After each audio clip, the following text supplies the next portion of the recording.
Joining me now is NBC's Keir Simmons and Richard Stengel, former Undersecretary of State for Public Diplomacy and Public Affairs and an MSNBC political analyst. Let's start with Ukraine, Keir. Trump says nothing was going to happen until he and Putin spoke. Now they have. What can we say about what might have been said? Well, what we have at this point, Chris, is President Putin speaking to Russian state media. He's just been talking to them. Of course, he's been speaking to them in Russian, but I'll just give you some excerpts from that because this is the first news we have of how the call went. It's President Putin's version, obviously. He says the conversation with Trump was very informative and useful. And then he later says that President Trump expressed his position on the ceasefire during the conversation. So suggesting that President Trump did say something to the Russian leader about there needing to be a ceasefire, which is what we know President Trump has said that he wants, that his really is his first priority. We do have some quotes, direct quotes from Putin from that interview. I'll just read you a little bit. This conversation took place and lasted more than 2 hours.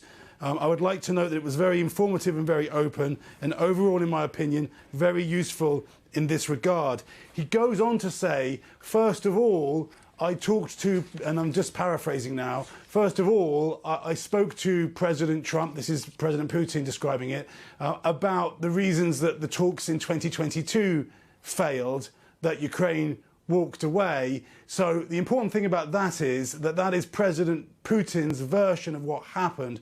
What actually really happened was that the Russians had impossible demands of the Ukrainians back 3 years ago that left the Ukrainians unable to agree, understandably, many would say. So what that tells us, at least by President Putin's account, is that he used the call to try to impress upon the Trump administration his version of what has happened. Now, we do not yet know from the US side what the readout of the call is from the Trump administration. I was told by one official that it was long, and as you heard, President Putin says that it lasted around 2 hours. So certainly, even with, you can imagine, with translation, that does lengthen these conversations, but that still is a long conversation. We also know that the vice president, prior to the call, told the press that the Trump administration would be absolutely prepared to walk away if this call did not go the way that the Trump administration wanted. And again, the priority has been for a ceasefire. So I guess the big question here is whether President Trump, in this moment of direct talks with President Putin, is able to get Putin to compromise in a way that, frankly, no one else has, despite 3 years of war, or whether Putin is able to get President Trump to shift in some way to compromise. And we know, too, that President Trump has been very clear that he would like a face-to-face meeting, I mean, to the point of saying, once we can set it up, we're going to do it. He'd like a face-to-face meeting because he believes the strength of his argument, if you like, will shift the Russians, again, in a way that no one else has been able to. But the backdrop, though, of course, and I'll just finish here, is that there are, aside from the carrot issue, there are sticks that the US is wielding, not least a congressional legislation that would really punish the Russians, sanctions enforcement in a much more strong way.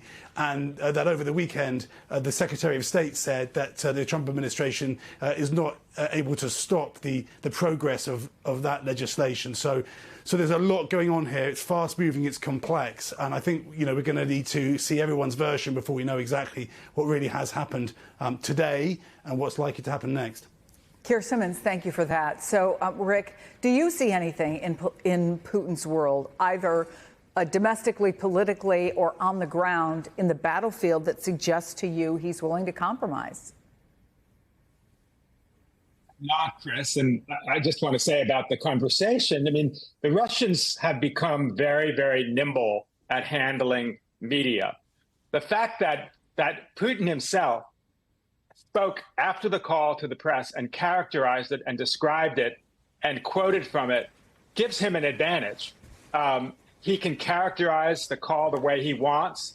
Let's say there was some kind of upheaval or fight during it. He's leveling the playing field. it gives him a big advantage. He also is trying to ingratiate himself with Trump by talking about how useful the call was, and maybe it wasn't. As Keir noted, it was 2 hours long, even though there's translation, that's a long call. Having once spent 3 hours interviewing Putin, he's very didactic. You ask him what time it is, and he'll give you the history of the clock.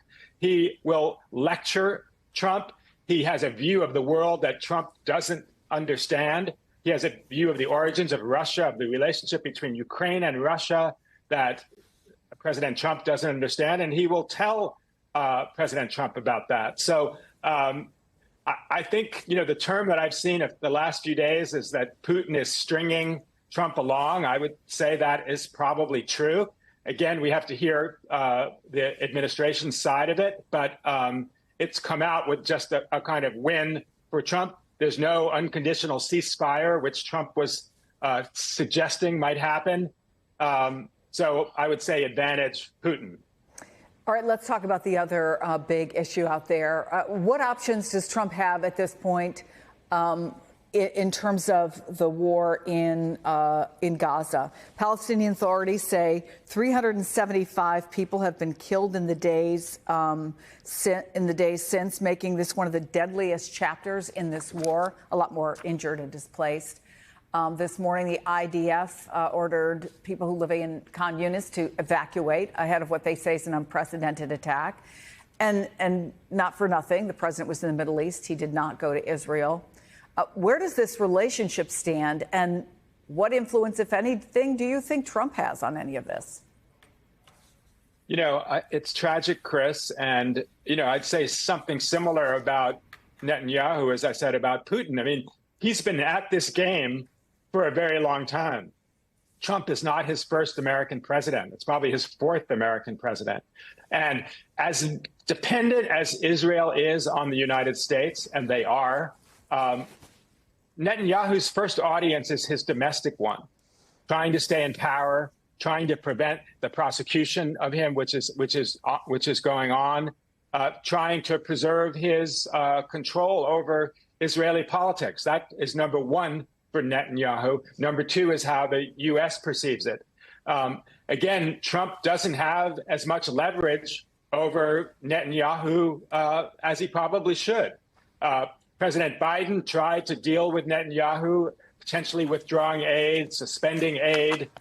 There are different things that the U.S. president can do, and thus far, he hasn't attempted them. And insofar as he's frustrated about this, insofar as he would like to end the killing, which I completely agree with, President Trump has to flex some muscle vis-a-vis Bibi Netanyahu.